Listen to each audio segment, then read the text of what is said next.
Aloha, everyone. Okay, that sounds like a very DC. It's kind of the afternoon. I need my caffeine rush. Aloha. So I'm going to say, ask you and the over 1,000 people on Zoom who have registered for Zoom. So hopefully they'll be on. I know, right? Let's try this once more. Okay, feel the aloha. Feel it. One more time. Aloha. Much better. Thank you. Aloha mai kākou, and happy Asian American, Native Hawaiian, and Pacific Islander Heritage Month. Welcome to the joint event with the U.S. Department of Agriculture, the Office of the Assistant Secretary for Civil Rights, the Asian Pacific American Network in Agriculture, and of course, the state of Hawaii. Yay! I know. I need a little sign clap here.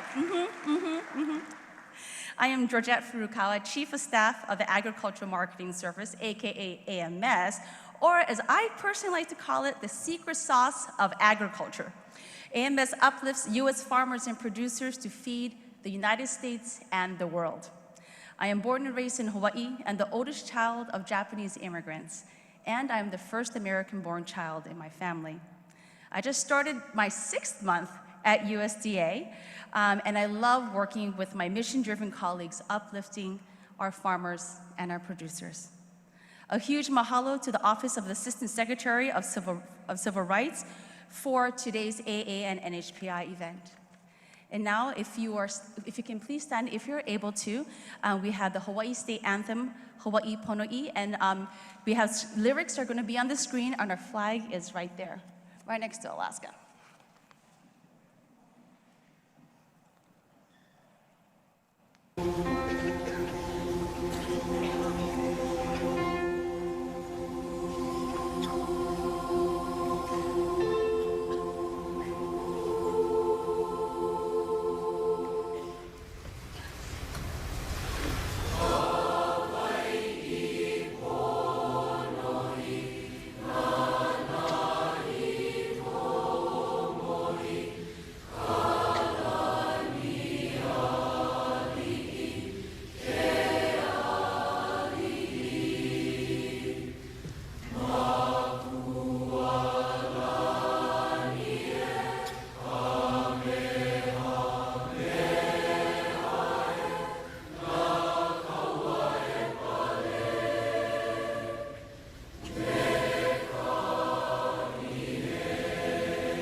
Mahalo.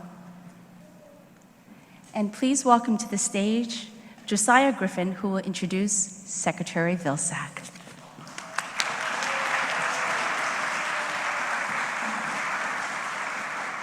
Mahalo, Georgie, and mahalo nui aloha to you all for joining us all to share space together. So aloha makako. So greetings to us all as we share this space. O Josiah Griffin, o Keaka Inoa, O Josiah Keaka Griffin, Ko'u Inoa.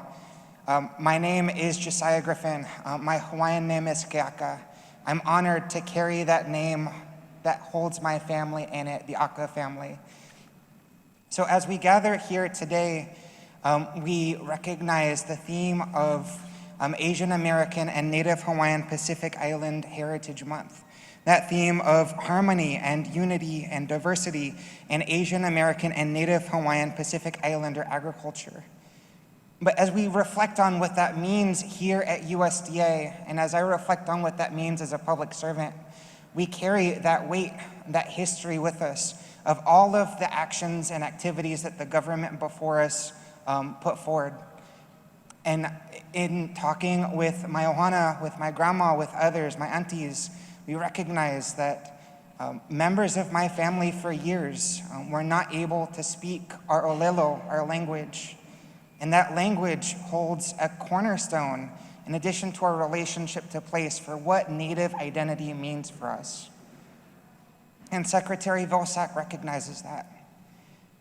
About 3 years ago, Secretary Vilsack raised his hand to sign on to an interagency memorandum to support Native language and to recognize and acknowledge that we at USDA and our federal programs and policies have a place in preserving Native language revitalization efforts. So without much further ado, because I know I'm not who you're here to see, I'd like you to join me in offering a warm aloha welcome to Agriculture Secretary Tom Vilsack.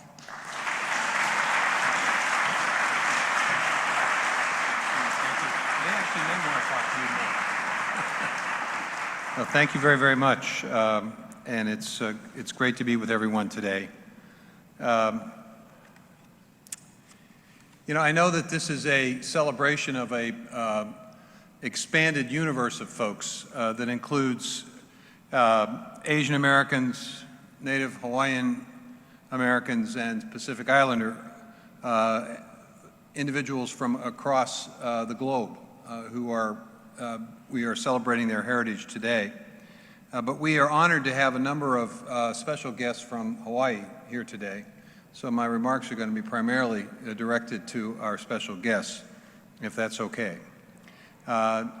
We have these celebrations each and every month here at USDA to really celebrate the unique contributions of so many groups that make up our great country. And I'm struck by the fact that yesterday, when folks visited with me, they commented on the fact that Hawaii is unique, they said to me. They wanted to make sure that I knew that it was unique, that it was different than the lower 48, which is obvious. But it's interesting to me, as I thought about it last night and I thought about it early this morning, I'm going to make a suggestion to my friends from Hawaii, that in addition to suggesting that you are unique, you might also want to suggest that you're essential.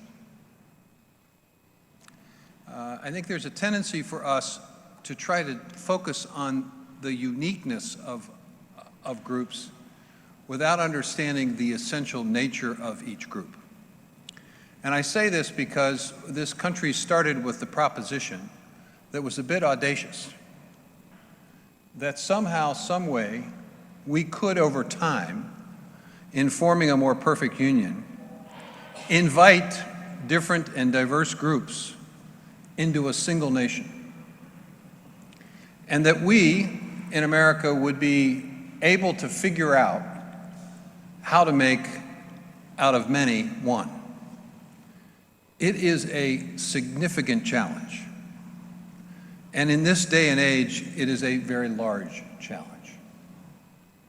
And so it's easy for people to talk about the unique experiences that they have had. But it's important for them to tie it into, in my view, the essential nature of what they contribute to this country that we all benefit from. Now, there's several obvious things that Hawaii does for us as a nation. First and foremost, they secure our border in the sense that they represent a fairly significant military presence, which is our first line of defense. That is an enormous responsibility that those islands basically have undertaken. and they've undertaken it for many, many years with great dignity.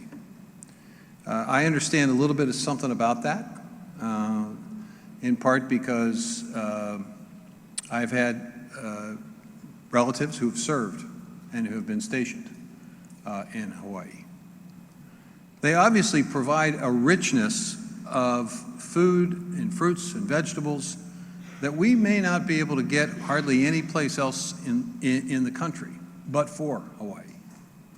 So they're essential in that respect as we expand significantly our efforts to utilize more fruits and vegetables in our diets. They are essential by reminding us that there are values that are universal. I was struck by the pride that was discussed yesterday by the various producers who made short presentations. Extraordinarily proud of their operations and what they grew and what they raised, and the significance of having market opportunities, and the fact that they'd like to have more opportunities to serve the food needs of the people on the islands, that they would like to be a bit more self-sufficient. Totally understand that. So I think as we talk about the celebration of these Heritage Months, I hope that we not only focus not just on the contributions that groups have made, not just on the uniqueness of the group, not just of the past contributions that they've made, but that we begin to recognize the essential nature of each of those groups to the American experiment and the American experience. Because you see, we are a nation that is far too divided today than it needs to be and that it should be. And it is important for us to have the opportunity to celebrate the heritage, and it also use it as a way of educating the universe, the USDA universe, of the significant role that each of these groups plays in the American experiment. This is what makes this country unique. We're not perfect. We haven't figured it out yet, totally. But we're making an effort, and we're leading that effort internationally. And that's something to be extraordinarily proud of, that every American, regardless of where they come from, can share in.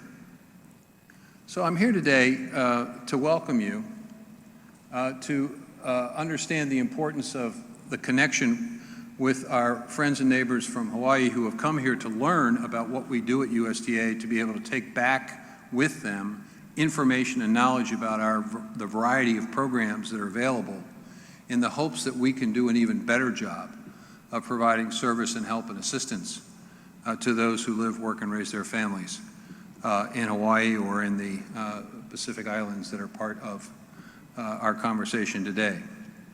In the hope that we create a connection, in the hope that we create a sense among them that they are in fact not unique in terms of being distant, but connected. This is a department that has extraordinary capacity to celebrate community, a capacity to basically right the wrongs of the past and to paint a different approach, not just for government, but for the country.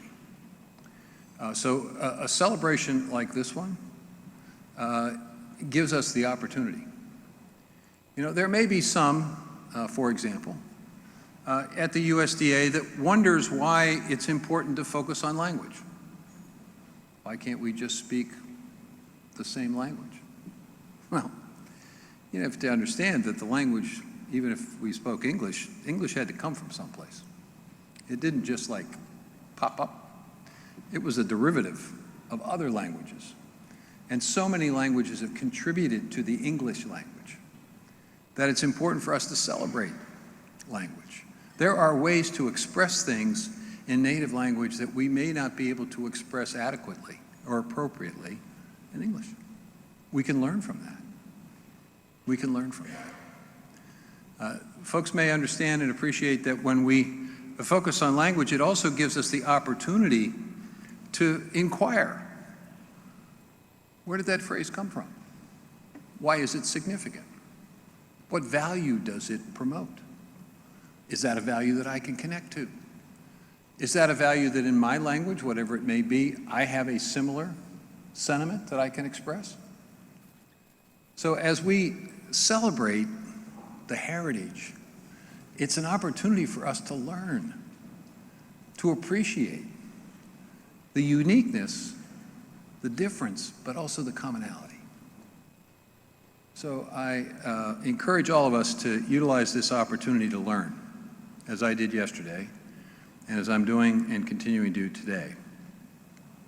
Learning about, is it taro? Is that how you pronounce that? That vegetable? Taro? Yeah. I had no idea what that was. Secretary of Agriculture, I have no idea. So I looked it up. Now, knowing what it is doesn't mean that I know how to prepare it. So that's the next challenge. Somebody's got to send me the recipe. And my guess is that there's a recipe that goes back way, way back. So I want one of those recipes. And I want the story behind the recipe. Because every recipe, for every vegetable, fruit, whatever, has a story behind it. And that story is the powerfulness of food. So whoever's willing to send to me at my email address a recipe, I promise you I will try it. Well, I promise you I will make it, and then my family will try it. But this is the opportunity that's created to expand all of us with these celebrations. So I'm pleased to be here today. I'm pleased to welcome a great delegation from Hawaii. I wish them nothing but the best as they finish out their tour here and return home. But please understand, I understand the uniqueness of the islands, but I also want to celebrate the essential nature of them because they are part of our country and they have contributed a great deal to it. So thank you all very much.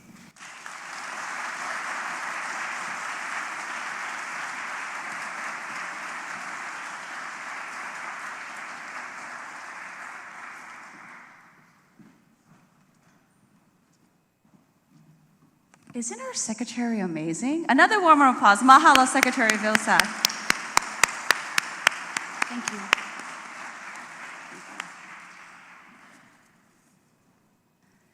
Now, I'm very, very honored to welcome my dear colleague, Josephine Liu, President of the Asian Pacific American Network in Agriculture, to introduce our Hawaii leadership delegation.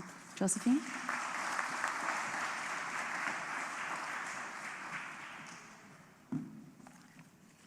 Aloha, everybody. My name is Josephine Liu.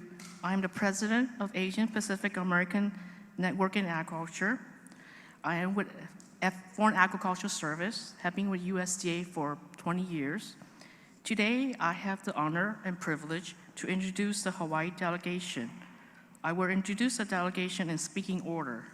First, Lieutenant Sylvia Luke of Hawaii, Senator Brian Schatz, who has sent video remarks, Senator Mazie Hirono, who is here with us today, and Representative Joe Takuda, who will share her welcome message via video. Please join me in welcoming to the stage Lieutenant Governor of Hawaii, Sylvia Luke.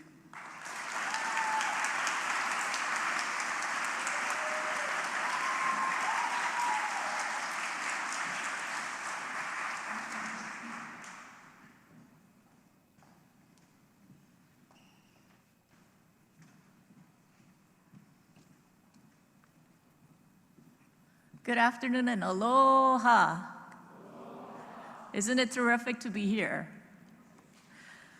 Thank you to Secretary Vilsack for welcoming Hawaii to Washington, D.C., and we are just so thrilled to bring a little Hawaii to D.C. when you look around this area.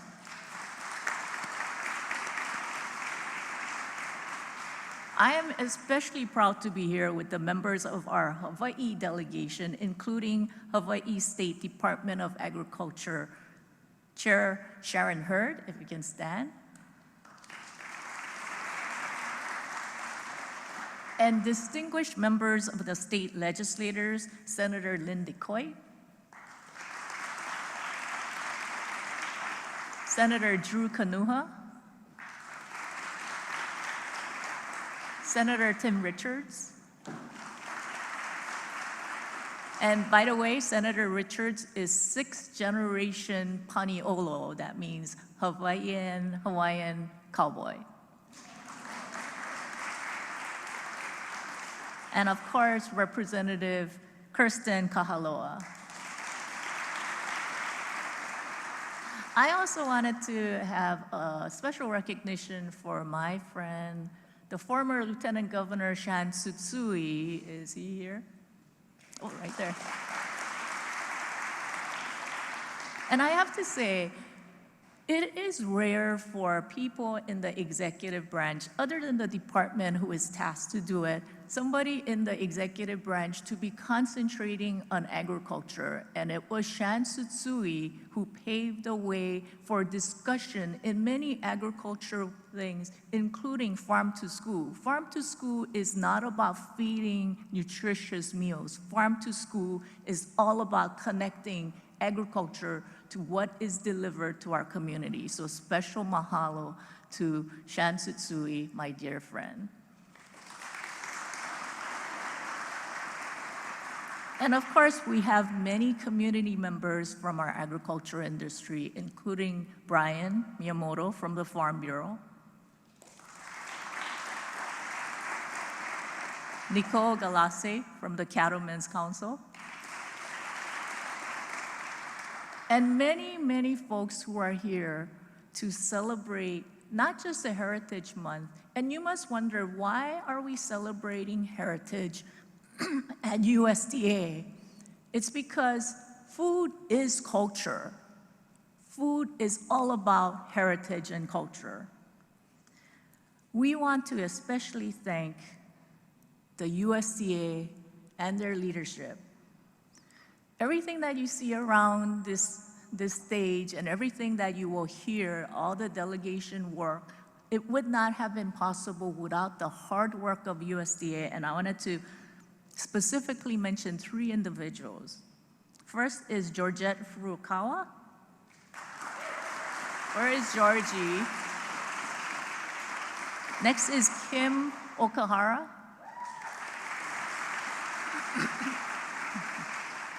And Deputy Assistant Secretary Rudy Soto, who has, as you heard, a special connection to Hawaii.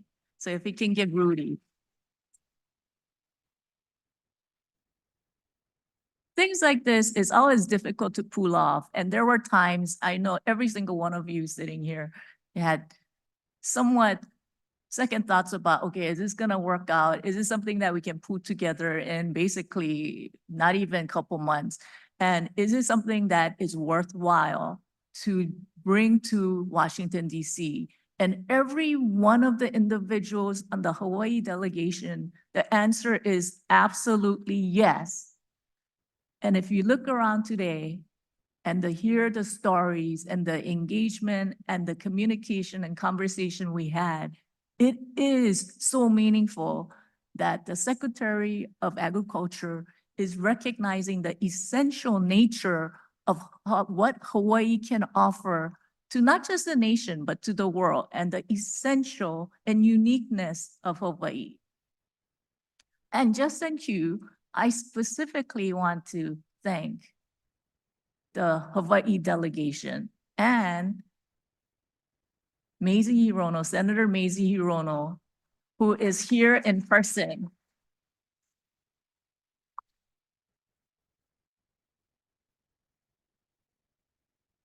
I'm the current Lieutenant Governor for the state of Hawaii, but I feel I have a special connection right here because I have 2 former Lieutenant Governors, not just Shan Tsutsui, but Mazie here. And it's the ohana that keeps me grounded, keeps me excited, and keeps me inspired to continue to work so hard, because it's people like Shan and it's people like Senator Hirono who have, during their tenure, continued to work so hard for the state of Hawaii. So again, mahalo to Senator Hirono and Shan Tsutsui.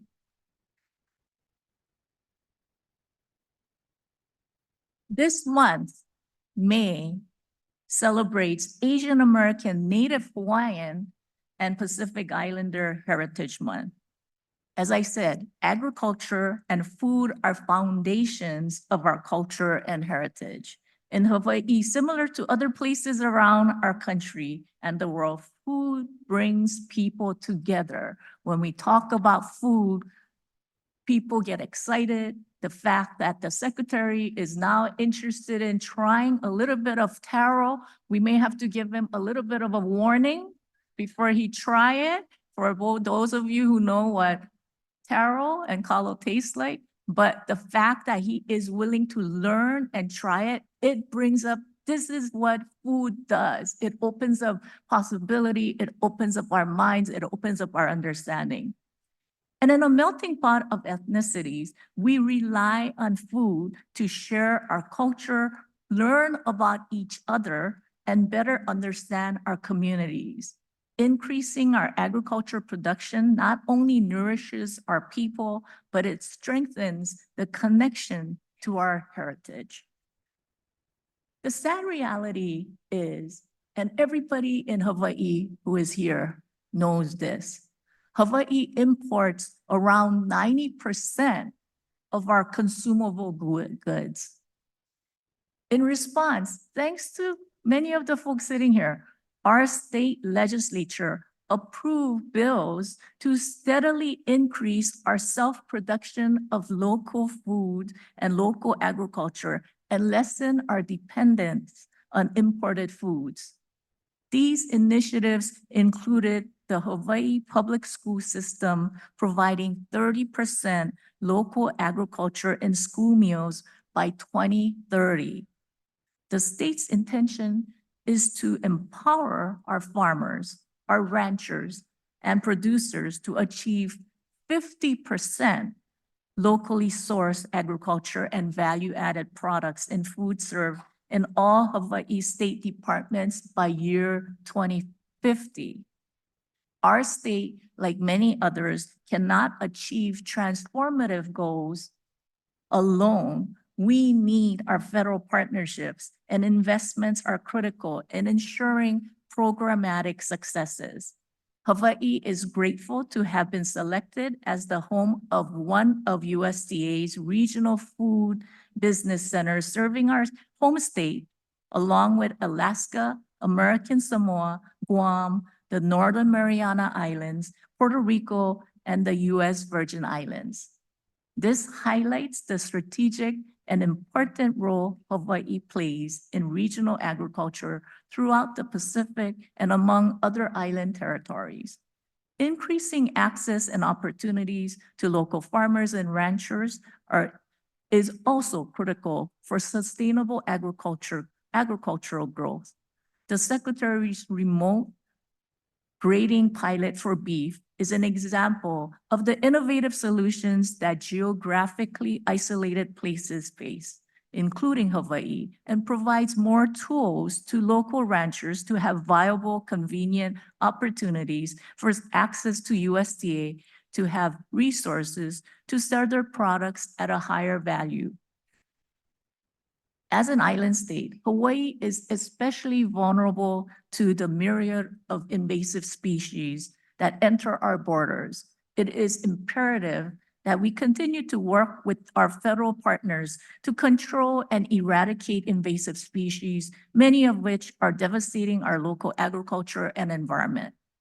The introduction and the spread of coconut rhinoceros beetles have not only impacted coconut and banana trees, but they are also threatening the production of the very thing that the Secretary talked about, kalo, which is taro, which is a staple of Native Hawaiian culture.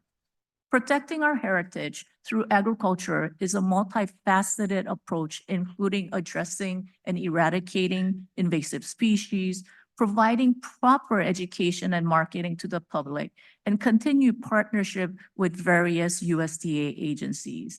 The ideas and initiatives generated by the USDA encourage and empower a generation of farmers, ranchers, and innovators.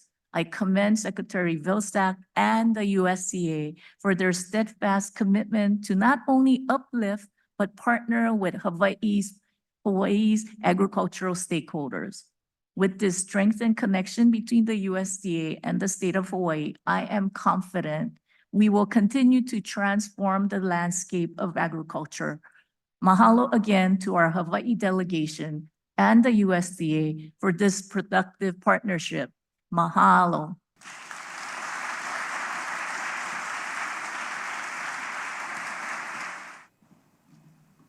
Aloha, everybody. It is so great to join you at this very special event. And I want to thank the USDA for hosting this during Asian American, Native Hawaiian, and Pacific Islander Heritage Month. For generations, agriculture has been a key part of Hawaii's economy and its culture. And we all rightly take enormous pride in what's being produced on our farms and in our fields, whether it's the food we eat or the coffee we drink. But of course, none of this is possible without all of your tireless work. You're responsible stewards of our lands and resources. You're also vital providers of nutritious food that keeps our communities healthy. We can't thank you enough. But what we can do is get you the help and the resources that you need to thrive. At the federal level, we're working to fight threats like coffee leaf rust and promote the development of disease, bug, and drought-resistant strains of essential crops. There's a lot more work to do, but know that we're going to continue to fight to get what you need. Have a great event. Mahalo and aloha.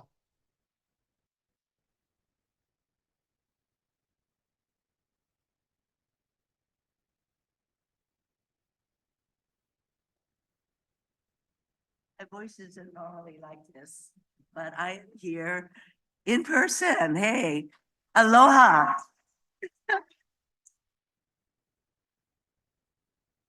Also, it's always a challenge. When I come to these events, I never know how high the podium is going to be. And I think, Sylvia, you and I are about the same height. You may be a little bit taller. How tall are you? Huh? Well, so, normally I don't like to just have you guys see the top of my head. That's not a very strong look for you, a senator. But anyhow, I'm glad to be here. And I think it's great to see Sylvia. It's great to see Shannon. And it was lovely to hear from my colleague, Brian. All three of us have been lieutenant governors. So you can see that we continue to provide support and leadership in Hawaii, thanks to working with all of you. I want to just say that ag in Hawaii has been the history of waves of immigrants. You know this. I'm looking at a whole group of people from Hawaii, and within our lifetimes, we know that our grandparents were among those waves of immigrants who came to Hawaii to work on the sugar and pineapple plantations. Ag was a huge part of our economy. In fact, it was one of the three legs of our economy. My grandfather came to Hawaii at age 16 to work on the sugar plantations. And my grandmother followed shortly thereafter as a picture bride. It was hard work. Ag was really critical. The sugar and pineapple plantations is what consisted of ag in Hawaii. So the waves of immigrants created the modern Hawaii that we know. My grandparents went back to Hawaii when my mother was 15, and they had a rice farm where I spent my time with my grandparents from age 3 to when my mother brought me to this country. We came back to Hawaii, and my grandparents worked on a flower farm in Cocoa Head. How many of you know that Cocoa Head, before it became Hawaii Kai and gentrified, used to be flower and pig farms? Nobody knows that? Some of you know that. So I also worked on the flower farms when I was a kid living in Cocoa Head. So you might say that I have a bit of ag in my DNA. When the plantations closed, however, that completely changed agriculture in Hawaii. We no longer have the specialty crops. We now have, we no longer have the pineapple and sugarcane commodity crops, and we now have specialty crops in a state where we are the most food-dependent state in the country. However, there is a commitment and a desire for food sustainability, as Lieutenant Governor Luke said. And it's taking all of us working together to enable Hawaii to grow more of the food that it consumes. I have met with many of the farmers here. I think Eric Tanoe is here. Eric? I thought he was going to be here, but oh, there you go. So for example, our entire delegation works with our ag community, but I've worked with Eric to make sure that they have crop insurance for fog damage. No other states has to worry about fog damage. We have some unique conditions in Hawaii. And I know that the USDA recently really pushed for insurance to help our cattle ranchers with damage from climate issues. There are very, very unique situations in Hawaii that I like to work with our ag community to make sure that we are providing the kind of resources from USDA and other agencies that will enable us to become much more food sufficient. I also meet with kids. I'm a big supporter of our own produce being in our school lunch programs. And again, Sylvia mentioned that there is now poi going to be served in a number of our schools. That is a project that I've been pushing for a long time. Also, fresh pineapple. Are the Maui Pine people here? Yay. So that is another thing that I wanted to make sure that our schools had. And I actually visited a school where they had to learn how to cut fresh pineapple because the school lunch people were so used to just taking pineapples out of cans. So they had to relearn how to cut fresh pineapple. But in visiting with our kids, I very much support exposure that our kids have to ag through school farms. And I have supported literally hundreds of thousands of dollars for schools to have school ag programs, to have boxes where they can grow vegetables, because our kids need to know that radishes do not come in plastic bags. I have visited schools where there are these ag programs and the kids eat more vegetables. You all know that, right? When the kids are exposed to these kinds of where they're growing their own food, and some of them are growing the food to provide fresh produce to families in need in their communities, it very much enables them to understand how important ag is to our well-being, how important it is to support our farmers. And my hope is that as they are exposed to the challenges that our farming community has, and by the way, farming also includes ranching and fishing, that my hope is that a younger generation of Hawaii people will want to make a commitment, just as you have, make a commitment to growing more of our own food so that we are no longer the most food import state in the country. I want to thank all of you for being here, and this is a very creative way for us to celebrate AANHPI month by actually coming to Washington, D.C. to have all of the meetings with the USDA people so that the people in Washington, D.C. can meet you face to face and listen to your stories and understand the very specific and unique needs that we have in Hawaii. And the point being that I think when they are exposed to how all of you are so committed to what we need to have in our state, that they will work with us to provide the resources that we need. Thank you very much for being here. And again, in me, you have somebody who actually, I grew up on a rice farm and all of that. So I really love seeing you guys here. Mahalo. Take care. Stay safe.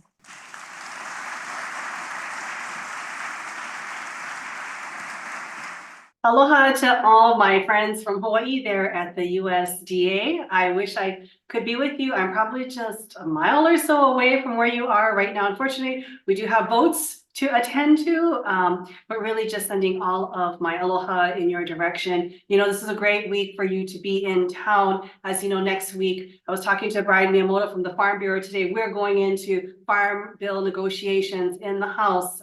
So to have all of you here to share your mana'o with all of us really helps to set the stage for what I'm looking forward to having a very productive discussion in the Agriculture Committee to make sure that our Hawaii farm priorities are represented. But we can't do this alone. And so having all of you here makes a huge difference. I hope that I'll get to run into you in the next day or two while you are in DC. If not, definitely, we'll see you back at home in the field, in the farm, in the policy rooms, making sure that we all do our part to support agriculture in Hawaii. Take care, everyone. Mahalo.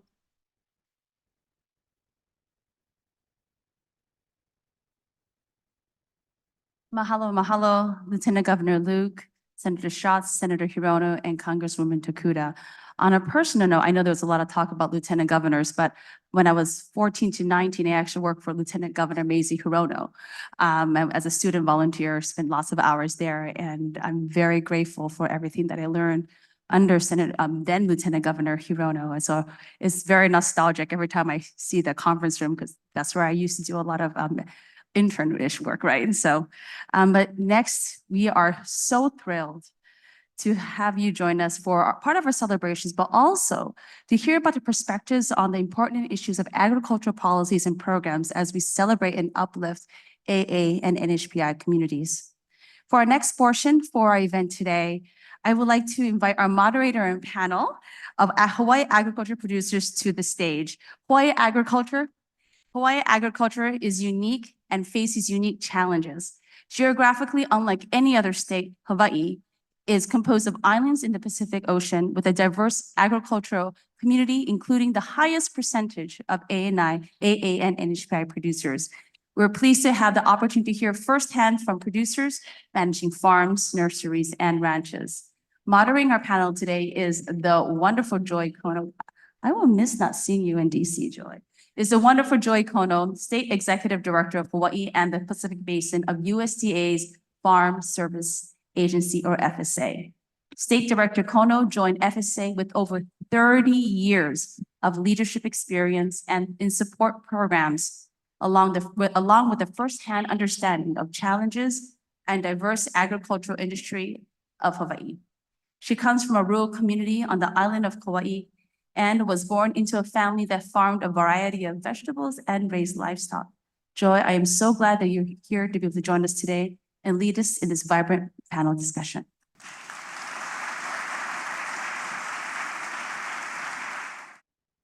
Aloha. Aloha and mahalo for joining us today as we share with you the uniqueness of Hawaii agriculture. I am a fourth-generation Japanese-American native Hawaiian. In high school geography, you all learned, or should have learned, that Hawaii is in the middle of the Pacific Ocean, 2,500 miles away from any land mass. This makes us 100% reliable on air and sea as the only means of importing or exporting goods and products. Hawaii is an ethnically diverse and vibrant state with the highest racial minority population in the nation. The 2020 census indicates 47% of our population identify as Asian American, Native Hawaiian, or Pacific Islander. Agriculture was the reason immigrants came to Hawaii to work in the plantation fields, shaping the society we are today. When we describe our home, as you heard our congressional delegation and Lieutenant Governor note, it is a mix of these cultures, which can be best heard in the words we sprinkle with different languages, and we call that Pidgin English.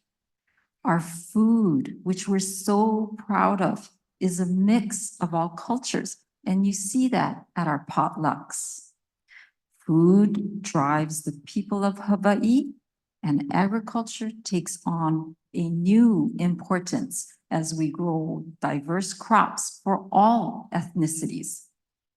The USDA theme for this year's Asian American, Native Hawaiian, and Pacific Islander Heritage Month is Harvesting Harmony, Unity and Diversity in Asian American and Native Hawaiian Pacific Islander agriculture. It is therefore so appropriate that we, Hawaii, share with you the diverse agricultural crops and challenges introduced or shaped by our diverse communities. Each panelist will share some of their background with you and then talk about their industry, touching upon what makes us unique. Here today to share with you their perspective of Hawaii's agriculture, which we define as food, fiber, feed, and floral, are Senator Tim Richards, Senator Lindy Coit, Mr. Darren Strand, Mr. Alan Takemoto, and Mr. Eric Tenoy. I turn it over to Senator. Well, thank you, and thank you for that introduction. Have to start the same way. Aloha! Okay, that's a big island. Aloha. Thanks for bringing that in.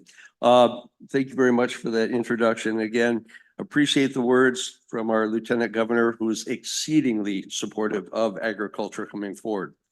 That being said, our Senators Hirono and Schatz, also big supporters of agriculture and going forward. I am 6th generation Kama'aina in the islands. My background is agriculture. I grew up in the cattle industry. My family came there almost 200 years ago. We've been in agriculture for the last 100 years. For me, to understand where we're going, I have to understand where we are.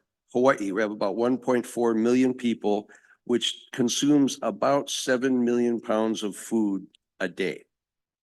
Add tourism, that's another 25%. You can put on another 1.5 to 2 million pounds of food a day. 90% of that is imported right now. But we're from agriculture. And what we're looking at right now is that replacement of import. We'd love to get to 100%, but that's not realistic. But we can get a lot further, maybe 50%. In our state, we're about 4 million acres. About not quite 1 million acres is in agriculture. We have a very vibrant cattle industry. We have a mother cow herd of about 85,000 mother cows. And at one time we produced 30% of the beef that we consumed in the state. Economics have changed that, meaning we sent a lot of cattle out. But now with the reawakening of grass finish, we're seeing that coming back. Our problems? We need infrastructure. Been working hard to get that infrastructure. Slaughter capacity, cold storage, and transportation. And the senators and the representatives, our congressmen and women, have heard this message from us time and time again. We keep pushing for that. We want to move forward. Currently, right now, we produce about 80% of the tomatoes we consume. Same with cucumbers, about 80%. We've heard Lieutenant Governor talk about kalo, our taro. We're only at 50%. We need to increase that. All of this is in the right direction. And the reawakening for agriculture, we left the plantation era and we are now working on changing that, changing the model that we're working under. And there is a strong desire for home production, self-reliance, self-food security. The Secretary talked about that when he was talking about Hawaii's unique, but also essential. And I've always said that I believe food security is national security. That's what we want to do. The pandemic taught us where we had some holes in our production and our supply chain. We're working on fixing those. So thank you, and I appreciate the opportunity to say hi to everybody. Aloha.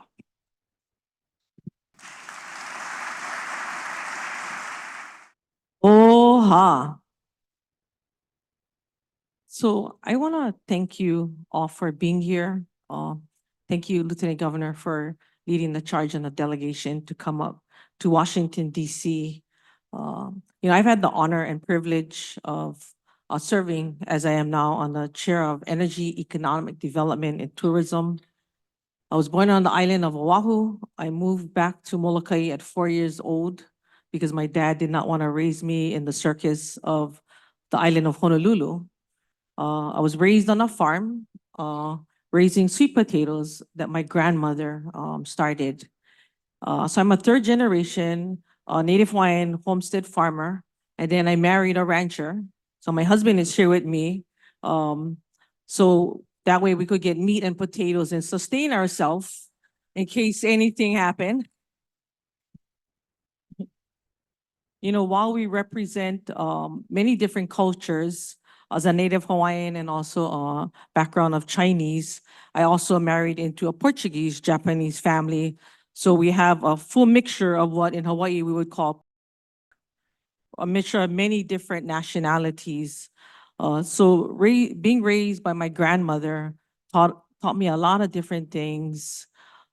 As I grew up with my siblings, that and I'm gonna say this, I decided to go to public school while all of them went to Kamehameha school, privileged, you know. So as we worked our way through the farm, you know, we understood the distance and disconnect of living on that island of Molokai. Today, we have one single airline that transports passengers back and forth, as well as a single island carrier, which is called Young Brother.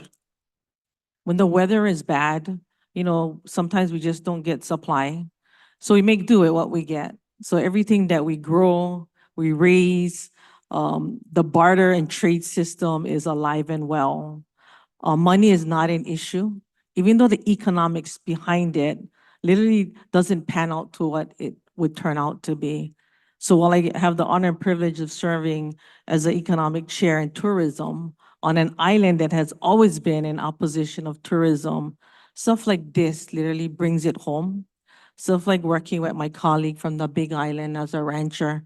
We exchange a lot of ideas. He's been a major asset as we come up to Washington, D.C., and finally get to address many of the issues that we have never really addressed. And what are the resources that are there to help us grow Hawaii, to help us double food production, to help us look at value added, as many of those that have come here today have brought many of their products and their food, or in Hawaii we call mea'ai. Our cultural exchange that spans from here all across the world. You can just say the word Hawaii and it'd be like, boof, you're a magnet, or what we would call flight. And they'll literally find you. You know, so many of us that we've worked near and dear with, I can tell you, agriculture has always been our number one priority. We share, we talk a lot about what can we do. We work with the different organizations like the Farm Bureau and the Cattlemen's Association. In a time when I used to never believe in government, and what can we do to work with government coming from the private sector? I can tell you, if we can move the needle a few inches left and work with each other to get things that we need going for those that wanting to take on farming. I can tell you, it is the most gratifying feeling that you can have. So I'm not gonna go on any further because I know we gotta share the mic. So I wanna thank you all for being here. I wanna thank Senator Hirono. I wanna thank Lieutenant Governor, as well as Senator Schatz and Representative Tokuda, and mahalo from the bottom of my heart. I'm not going to make you chorus and aloha, because I want to say mahalo to you, to the USDA staff, and to our delegation leadership for having us here. The few days that we've been here, we've learned so much. We've made so many connections. It's been a very powerful set of days for us. A lot of us thought, man, I don't really want to go. I got to be on my farm. I have things to do. I'm so glad I came, and I thank you for that. And it was risky letting the two senators speak first, because I'm surprised they're done talking. So my name's Darren Strand. I have a pineapple farm on Maui. We grow Maui Gold pineapple. I've been farming pineapple in Hawaii for 24 years now. In the same way, I've raised my family on this farm. And I've been a guest in Hawaii for those 24 years. And I love it when my kids say they're born and raised in Maui no Ka'oi. It's a great place to raise a family and to operate a farm, but it's also very challenging. We're always chasing profitability, and I can't remember the last year that my P&L actually said I was profitable, and we're still farming. So it's that kind of a challenge all the time for us. And yesterday, one of our state directors made a comment that not to necessarily seek out the program you want from the USDA, but tell us what your problems are, and we'll connect you with our programs and the things that we can do to provide with you. So I'm going to just talk about a few things that are challenging for us really quickly. Land is very expensive or maybe not even accessible for farmers in Hawaii. When the plantation started closing in the 90s, in the 80s and 90s, the land was mostly owned by a handful of landowners. And so land ownership is a challenge. Most of us lease the land from one of these landowners, and it's very expensive, and we have relatively short leases. So there's a lot of USDA programs that can help farmers with land ownership and those types of issues. Water is relatively expensive and hard to get to in Hawaii.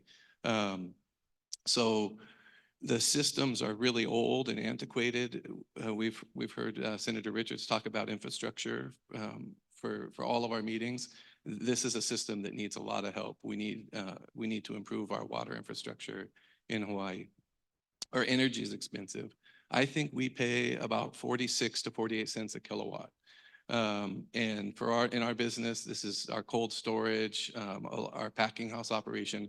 We spend a lot of money just writing a check every month for our energy costs. There are a lot of programs that the USDA does. One of the ones we're looking at is a REAP program to improve the efficiency of our cold storage and eventually do some alternative energy, some solar and wind on our property. So that's an opportunity. Our labor is very expensive and not just expensive, but hard to find. So pineapple farming is very labor intensive. We have about 30 employees farming just over 700 acres. It's all hand planted, it's all hand harvested. And one of the reasons it's hard to find workers is because it's hard for people to find homes in Hawaii. So we need to make home ownership a possibility. And the USDA has programs for that also. Larger farms like ourselves, we could be building workforce housing and we could be providing housing to our workers with these types of programs. Logistics is a big problem. So we're a long ways away from our major markets. Our major market in the state is in Honolulu, and then we send some product to the West Coast. So handling our product is critical to keep the quality of it good. It takes about 8 to 10 days for a pineapple to make the boat ride from Hawaii to the West Coast. That's a long time to maintain a high quality product across it. And then just to get to Honolulu is a 2 or 3 day trip for our pineapple with the YB system that Senator talked about. So those are all challenges. And if you're at the USDA and one of those problems is something that you can help me with, come and find me. I'll be serving pineapple samples in the back. And then I'm also the president of Hawaii Farm Bureau. So I really like to connect what's been successful for me with what can help our members. So come and let me know what we can do for our membership also. Mahalo.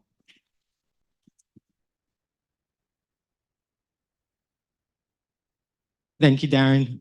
It's kind of hard to follow these expert speakers, so bear with me. My name is Alan Takimoto. I am the government affairs for BEAR here in Hawaii. I'm also the president of the Hawaii Crop Improvement Association, which is the trade organization for the seed industry. I have our vice president, Leslie Campaniano from Hartung here. Our organization has 3 members, and Hartung is one of them, Corteva and BEAR. So our industry, working with the Hawaii Farm Bureau and many other organizations, addressing many of the issues that we all face day to day, month to month, year to year. And while I represent a somewhat large company or industry, I feel that all of our issues are the same. We are farmers. We work on the same things where technology, science is all integrated in all of our businesses. So that's the approach I take in whatever hat I have.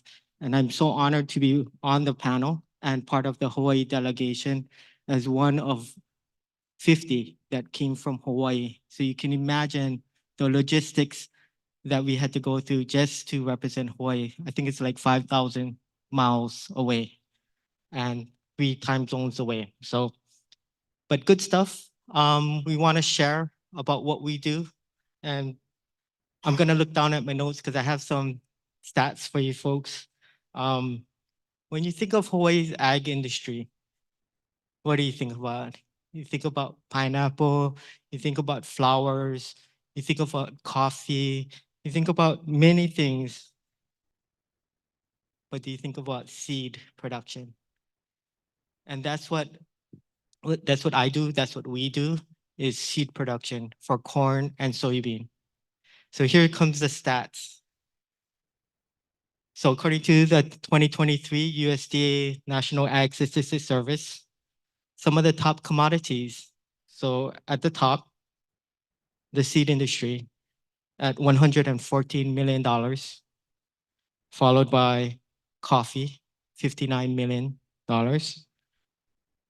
cattle, $52 million, and then we have MacNut at $33 million. So I only listed some of the top commodities because I wanted to show while all of the commodities are important, the seed industry is very prominent in Hawaii. So I take Secretary Vilsack's comments to heart because his message to us was not only the uniqueness of Hawaii, but the importance of Hawaii.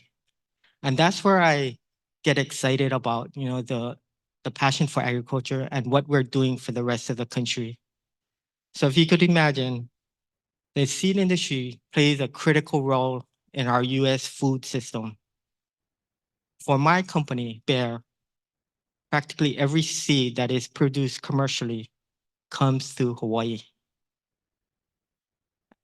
To me, that is very striking to me. And that's the strategic importance that Hawaii plays to our food system throughout our country. Several years ago, I went to Iowa, one of our seed production facilities, to understand from the start of our seed production to commercialization. And I was in the warehouse and walking by a pallet. And on that pallet of seed had a stamp on it, Molokai, Hawaii, in Iowa. And that kind of took me aback because I know we talk about it, but until you see it in person, you see a product of yours in Iowa ready for commercialization. So I say this to you with very humble and honor that Hawaii is part of a greater good for our country. We talk about food security, national security, all of those plays a role in Hawaii. So why is the seed industry in Hawaii? I mean, as Secretary Vilsack stated, Hawaii is unique. It is unique. And what is the most common thing of why people come to Hawaii is the environment. The environment of year-round growing conditions. We can grow seed multiple times throughout the year versus in other parts of the country, you only get one crop. What that means is speed to market. And speed to market, as all of the businesses in agriculture knows that's important.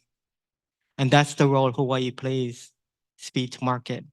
Now, our climate is similar to other places in the world, but Hawaii is part of the US. We have a stable regulatory system. We have a port that we can get our products in and out of the state. We can ship things to Argentina, Chile, Mexico, any place in the US.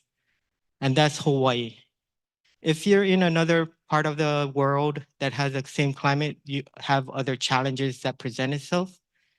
So that's why Hawaii is so important in the bigger scope of things. And as Joyce said, we are 2,500 miles away from the nearest port, 5,000 miles from DC. But it's also strategically located as well. I mean, we have some of the biggest seed companies in Hawaii. Why is that? Because it is a critical state that plays in the bigger role of our nation's food security. So with that, I'm very humbled to be part of this Hawaii delegation, and thank you so much.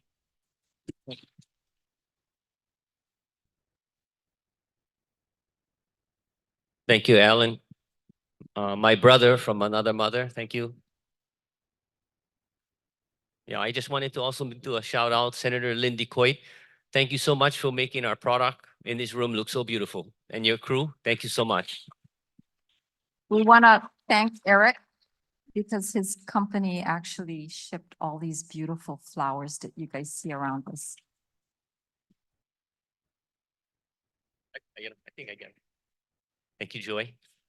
Like the youngest in the family, I'm up here, so I get to do what I want and take as long as I want, right? So aloha e kako, and welcome everyone. My name is Eric Tano, and I'm president of Greenpoint Nurseries. We're just entering our third generation in agriculture at agribusiness that produces flowers, anthurium, tropical flowers, foliage, and other things. We're about 50 employees, small, and our products are distributed locally, nationally, and a little bit internationally. I'm a fourth generation Asian American from Japan to Hawaii, and in Japanese, I would be referred to as Yonsei. My father, Harold, the late Harold Tanoe, started the beginnings of our company back as early as 1957. This was a time when Hilo's economy on the Big Island had yet to recover from World War II. And the residents were moving away from our island because there was no jobs. But Harold wanted to live on his home island. And so he recognized the demand for anthurium, recognizing military personnel and civilians purchasing flowers to send home to parents and girlfriends during the war and after the war. So although growing anthuriums in Hilo may have been the only part-time job in those days, a really backyard type of industry, Harold realized that this was going to be his life's work. As a teenager, Harold got the opportunity to attend Grinnell College in Iowa, similar to what Alan was referring to. The family did not have enough money, so he stayed in Iowa during holidays and stayed with friends, families. This would be during maybe winter breaks and spring breaks. He worked summer jobs, mostly on local farms. He was a small Asian guy, hard to believe, right?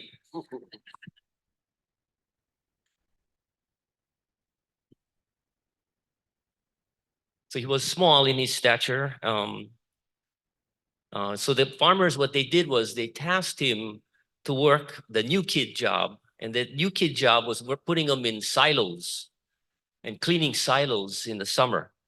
So he really enjoyed cleaning silos in the summer when you could imagine that the temperature in those silos is over 100 degrees in the summer. He really joked about it a lot. And I think he was cleaning silos that was storing corn seed in those days. He just didn't know it yet. He never lost his love for the Midwest, the values and customs that he learned while he lived there.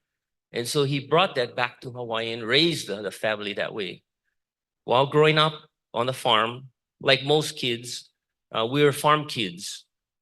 So when our friends would go to the bowling alley, which was a hot place with pinball machines, or the mall, or going fishing, or just horsing around, we had to stay home and do chores.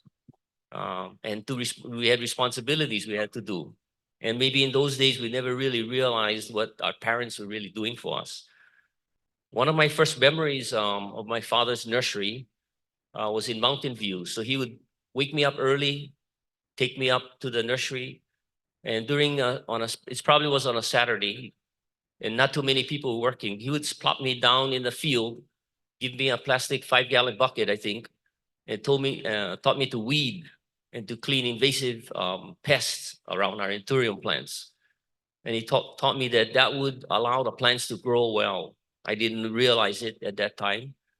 But if I fill that bucket with weeds and not try to camouflage the rocks that I put in and with leaves, I'd get a treat.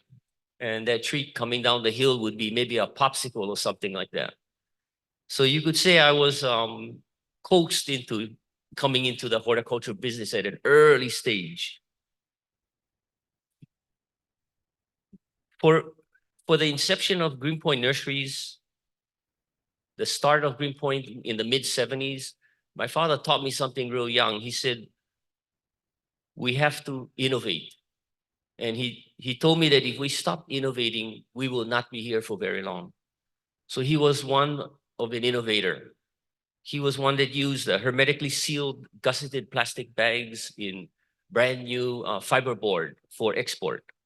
He did industry standards in production, where we learned how to feed anthurium plants growing in lava cinder, lava pumice that we use to grow anthurium. He was one of the first to irrigate anthurium and crops like that. So he was real big on trying to better the industry. And he put it upon the kids, especially me, I guess, because I've stayed in the business. And I'm trying to do that also for our company and continue to do that. So what we've done is we aim to put green more back in Greenpoint. And using technology, we've put PV panels, Tesla batteries and charging stations on our nurseries. One of our nurseries are catching rainwater from the roofs of our greenhouse, storing in above ground reservoirs so we can pump it back into our crops. And this makes us unique because we're actually not having to take power, because we're generating our own power, or rain water from the community, which we hope the community recognizes that we're trying to do our part in helping the community. Of course, one of the unique parts about growing up in Hawaii is the year-round season, growing season, which is what Alan mentioned, and the vast, unique tropical floral and ornamental crops that have come to Hawaii even before my time. These crops have allowed us to take advantage of their beauty, as you can see in the room. They come in a multitude of color and also shapes and bold textures. What we're also trying to do now is we're known mostly for anthurium, but we're diversifying in orchid production, tropical flower production, and foliage production, only with the help of our land-grant college, College of Tropical Agriculture and Human Resources. And also we get our risky research from Pacific Basin Agriculture Research Center, which is an ARS facility in Hilo. By all this help, we're able to survive. And what makes Hawaii unique in floriculture is that if we didn't have the new breeding programs or the help from research, we couldn't get our hands on new product that the world, especially the United States, want. And that's what's keeping our industry ahead of the game and competitive. If we lose our advantage with our breeding programs, we will be definitely less competitive in the world. So the breeding program for our industry is like the heartbeat for us. Of course, Hawaii doesn't come with its own challenges, and we need to prepare for that. We've experienced the impacts of natural disasters. Just to name a few, yeah, we've had fires, as you've heard, droughts, flooding, hurricanes, and we even had lava flows that have taken out some of our members' production. What we're challenged to do right now is to harden our farms, to prepare our farms for high wind events. We're not unique. It doesn't make us unique, but I think the technology that might be available to us and through the USDA will help us be unique, where we'll be able to harden our farms against high wind events. And if we do, we have insurances and we have assurances through the USDA programs that will help us come back faster. But I just want to say that I think the most important thing right now for us is to harden our farms before those events hit. And that is, I think, an ask that we want to ask is what kind of programs we can use to harden our farms before we get hit, which means we come back faster. So I'm proud and lucky to have my wife and I have 3 sons. They have joined our business. That's what makes, I think, Greenpoint unique. It's not common that the next gen wants to come into the business with their father. It's not easy, I guess, come into business with your parents, but we've had 3 sons that joined us. We're really happy about that. And I'm excited to see what the next generation will be able to do to build on my shoulders, my father's shoulders, and watch how they prepare for the 4th generation to enter our business. So thank you very much. Thank you, Eric. I have a few questions that we'll pose for the panel and we'll have them go through. So the first one, you pretty much all mentioned that weather is why tourists come to Hawaii, especially the winter time. Well, tourists aren't the only people who love Hawaii. We have a number of pests that also love our climate. So share with us, if you can, starting with Senator Richards, what are some pests struggles that you have encountered? Joy, thanks for the question. I think if we go back, I like to look at history again so I know where we started from. Many years ago, probably in the 30s and maybe the 40s, we had a lot of problems with cactus and with a plant called lantana. Working with our Department of Agriculture back then, brought in biological controls to affect that. And so moths were brought in to do that. Today, in my lifetime, I've seen stands of cactus go from 15 feet high to almost gone. More recently, we've had what we call the yellow flower fireweed. It's a Senecio related to tansy ragwort up in the Northwest. And again, working with the Department of Ag, we brought in a moth, the Secusio moth from Madagascar, that will be working on it, but it takes time. And there's also some efforts right now for the 2-line spittlebug, which is from the Southeast. There's work being done on that looking forward. Eric mentioned PBARC, the Pacific Basin Agriculture Research Center that Senator Daniel Inouye put forth and supported it.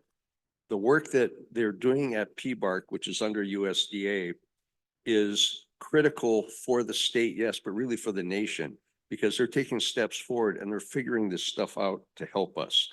And that is an ongoing process. It's a moving target. We keep working on it, but we have some successes coming forth. It just takes time and it needs support. But that effort there supports not just the cattle industry and land management, but all of agriculture, because they're keeping an eye on all of that. So Joy, thank you for the question. Some of the invasive species that we face, within the past 3 years, we've had axis deer, and axis deer has literally ravaged most of our farmlands, our crops, our pasture lands. And what it really does, it then starts to take away the coverage and creates erosion. A lot of that has impacted. Some of the measures we've taken is we've utilized some of people that love to go hunting. We bring them on our farms, on our ranches, and help us to cull out those numbers to management levels.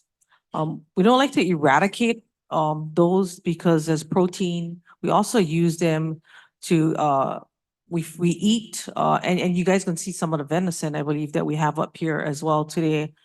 But it has literally devastated an island like mine on Molokai, where if you do not have any type of 8-foot fence, of which USDA has played a major role, Farm Service Agency has allowed us to also work with them as well as NRCS to put in measures that will protect our crops.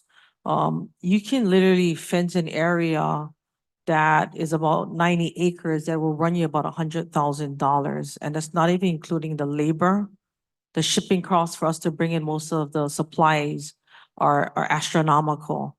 But, you know, those are one of the pests. We got everything from little fire ants, you know, coqui frogs, and, you know, it has cost us a lot of money.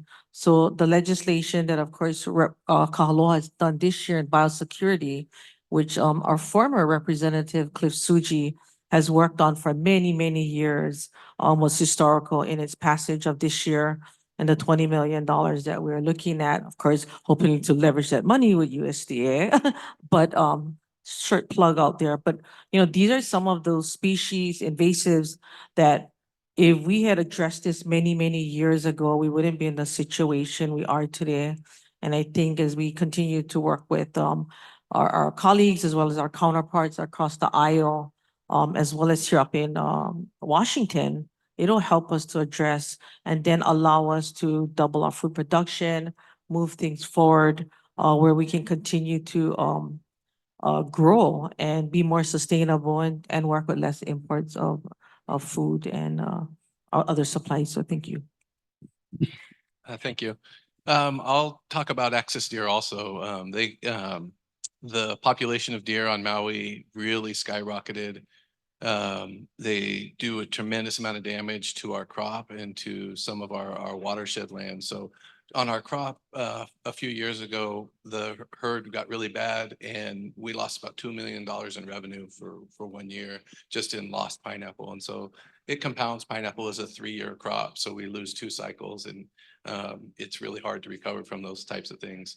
And then our watershed, most of our irrigation water comes from native forests up on our mountains, and having a healthy forest, it helps us have more water and better water. And so when the animals get from our areas up into the watersheds, they can do a tremendous amount of damage, not just to native forests, but also can impact the amount of water that we get from the watershed. And so I think from a USDA lens, helping farmers come into the NRCS office and qualify for fencing programs, because it can be hard to do that on 2 levels. It can be hard when you come into the office and know about the programs, even to qualify for them.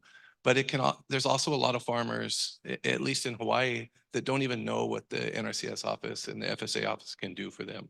So we heard yesterday that one of the strong components from that division was outreach. And I think that that's really important for a problem like this. So. Thank you. We just started a program called Regenerative Ag. And basically what that is, we look at the entire farm and what's happening there and trying to figure out how to employ tools that are less impactful on the property.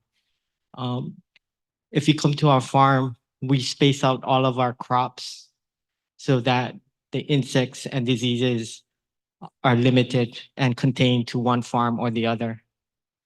The other thing is rotation.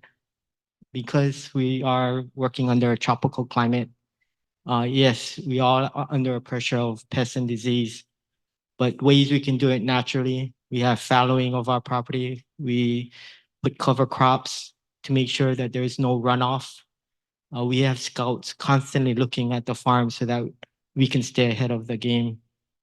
We're very fortunate as a company and the rest of the other farms that we have tools, technology, and expertise to look at these things.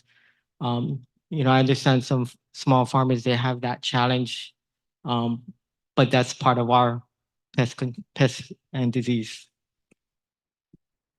Thank you, Alan. For us, I think we have new trips coming into Hawaii. We have new mites coming into Hawaii for Anthurium. We also have chronic problems on the ground, with nematodes. Our concern is losing chemical. We're losing chemical faster than we're gaining chemical because the chemical companies are having kind of a restrictive stance now in re-registering pesticides for ornamentals. So it's a challenge right now. Our message is if we can take out a bad chemical and wait until we get a new chemical to put in, that would be really great for us. Another invasive is a 2-legged invasive for us.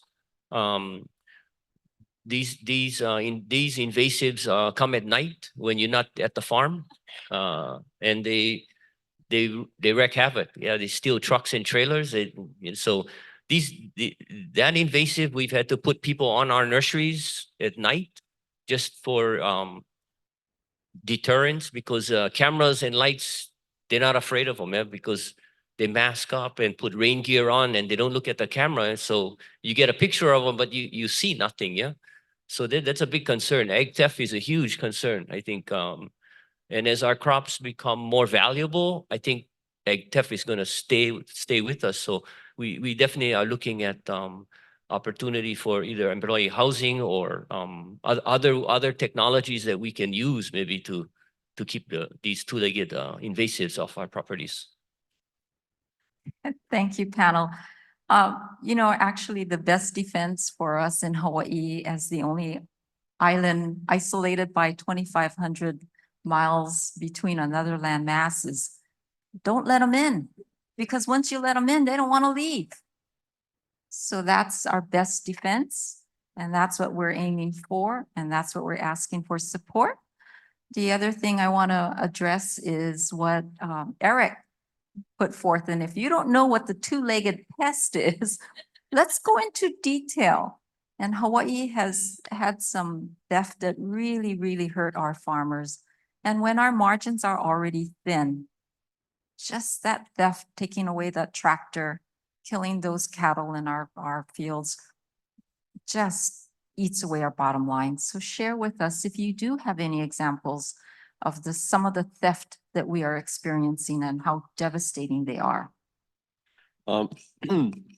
You touched on something that Senator DeCoit and I have been working on this last session. Ag crimes are paramount to being looked at and addressed now. You heard what Eric's talking about. I'm sure all of us can talk about ag crimes. Most recently, it was brought to light by a murder we had with one of our ranchers. Because of that, this was Cranston Pia, Senator DeCoit and I convened with Senator Gabbard a informational hearing to bring in the agriculture aspect and what's going on, but then also law enforcement.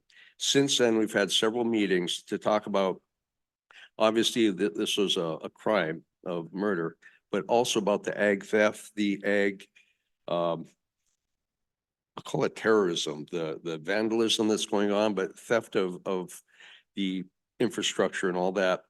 What we need to do is step up our enforcement. And we have a new department in our state, Department of Law Enforcement, which is our sheriffs. And they are very interested in taking this on. I think, and Senator DeCoit and I have been working on this, we're going to have an ag commission of sorts that will be very similar to livestock commissions you see in other jurisdictions, but they want to go after this and we're going to push it hard. Had a situation in Hilo where someone came in, there was a hog wire fence. They left the wooden post, but stole all the metal pins in between. So from a distance, you can see the fence standing. It sounds like a funny story, but a rancher puts a cattle in, the fence lies down, cattle get on the highway and someone's killed. Who's liable? The rancher did everything right. And so this is highlights how bad it can be. Senator?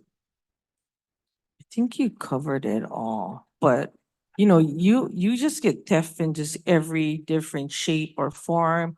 I mean, as farmers and ranchers, you cannot be closing the gate every time you coming into your shop area. So you leave it open. You trust that people will literally be respectful. And coming from Hawaii, well, try living in Molokai, you don't even take the keys out of your car. Your door is always open. And now, we kind of like lock everything up. And if, you're just somebody not from the island, it's like, who you, what you doing over here? You don't belong here, get out of here. We've had these briefings and as we try to address it, I just gotta say this, I just love Yellowstone. I'm like, let's just have a train station and get it over with. But, we're at that point, and I think I can say that for all of us because most of us work 24/7.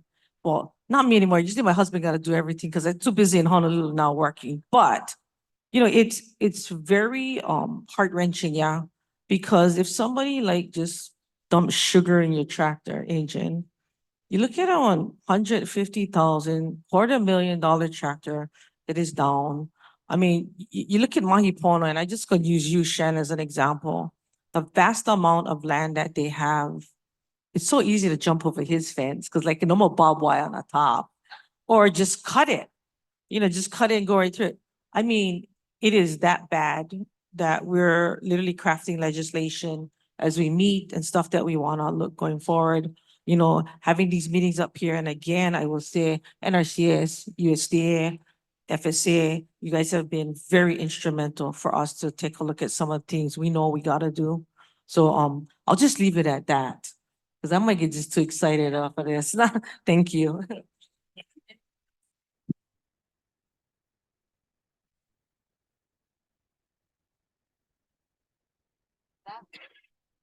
So that's our last question that we'll ask our panel so that we can transition.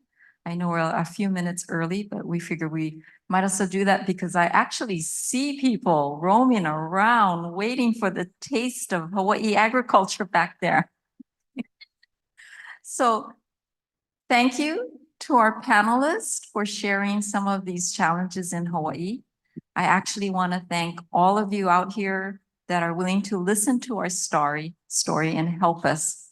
So by sharing with you our uniqueness, we hope that this opens up opportunities for rich discussions that can enable our farmers and ranchers in Hawaii. So I'm going to start transitioning to our next speaker, and we are here to celebrate and commemorate the contributions of all of our Asian Americans and Native Hawaiian Pacific Islander communities. And as we move toward the closing of our event and into the Taste of Hawaii Agriculture, I would like to introduce Russell Lee Bangolong.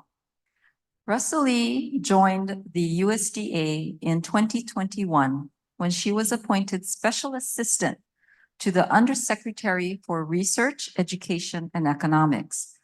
There, she worked to promote key USDA priorities, including promoting equity, driving program modernization, and addressing climate change. In 2022, she was promoted to Deputy White House Liaison, and since January of this year, she now serves as the Chief of Staff to Deputy Secretary Taurus Small and the USDA's representative to the Interagency Working Group of the White House Initiative on Asian Americans, Native Hawaiians, and Pacific Islanders. Please welcome Russell Lee.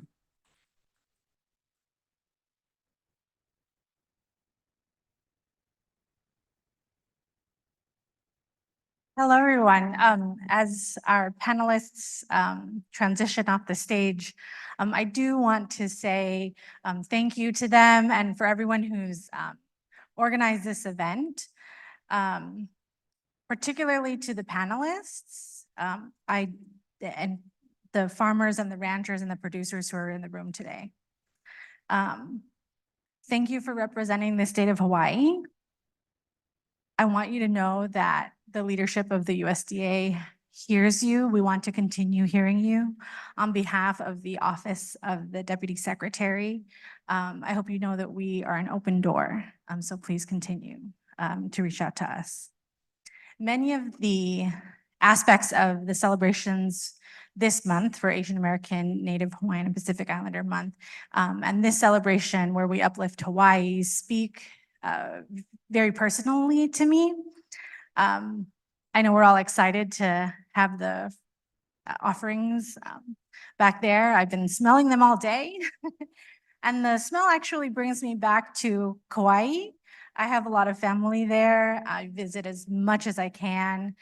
So I honestly have a warm place in my heart thinking about all my aunties and uncles and my cousins. The last time I was in Kauai, actually, my little nieces performed hula for us.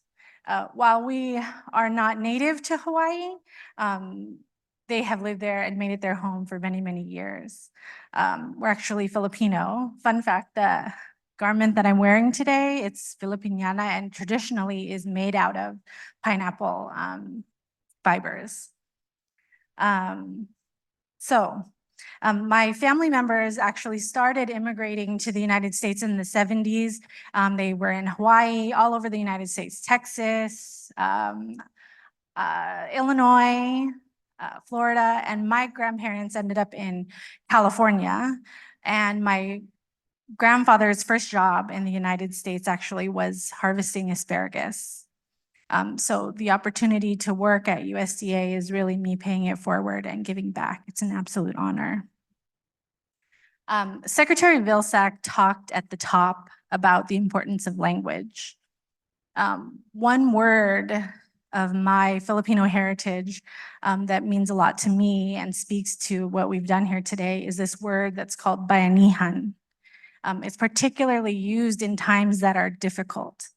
And if you look up the word bayanihan, you'll see an image of a group of people literally lifting a house on their backs, taking it from one area to a higher ground because floods have come. In bayanihan, there is collaboration, there is mutual support.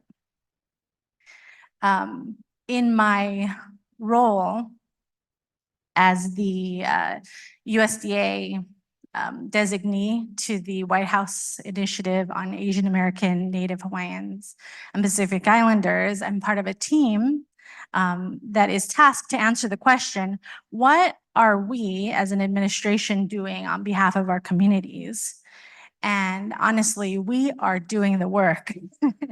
We are doing the work that reduces barriers. We're doing the work that does its best to end disparities and to get resources, much deserved resources, to farms, producers, ranchers, everyone who in this room has made it their life work to make your state and this nation a better place. So really, in this building, in this work as USDA, we are doing the work of bayanihan. So thank you very much. It is an absolute honor to be on this stage. Salamat po and mahalo.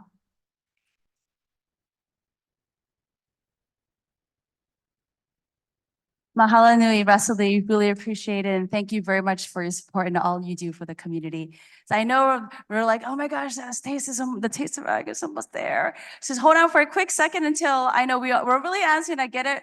You know, we are government staffers and we're kind of hungry every time because we're working all 24/7. But just hold on for a quick second so we can allow our delegation to get ready after we do the closing ceremony. So with that said, before we transition to Taste of Hawaii Agriculture, I do want to close out by asking you to stand if you are able to as we sing Hawaii Aloha, which means so much to our state, our beautiful state of Hawaii. Lyrics will be on the screen, so you have no excuse, and try and sing it. And if you feel comfortable, traditionally we do hold hands, join hands and sing this beautiful song. And with that, mahalo nui nola for joining us today. Aloha.